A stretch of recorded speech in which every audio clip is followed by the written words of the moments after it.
Inilah bajingan pembakar Al-Quran. Bajingan pembakar Al-Quran politikus Swedia Denmark, Rasmus Paludan. Di mana Rasmus Paludan ini pemimpin partai politik sayap kanan garis keras.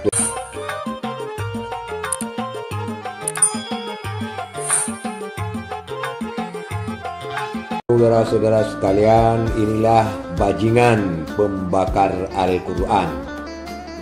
Bajingan pembakar Al-Quran politikus Swedia Denmark, Rasmus Paludan.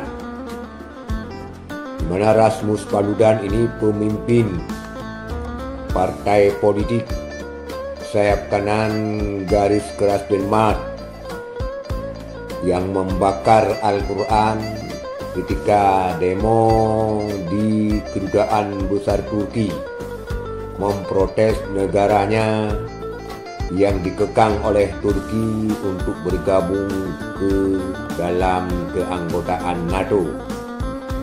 Rasmus Paludan sudah berulang-ulang kali Rasmus Paludan ini menghina Al-Quran, membakar Al-Quran.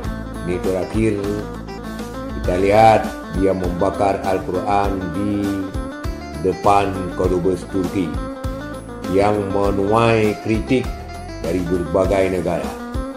Mampukah Swedia menghukum Rasmus Paludan, di mana aksi ini juga dikecam oleh Perdana Menteri Swedia.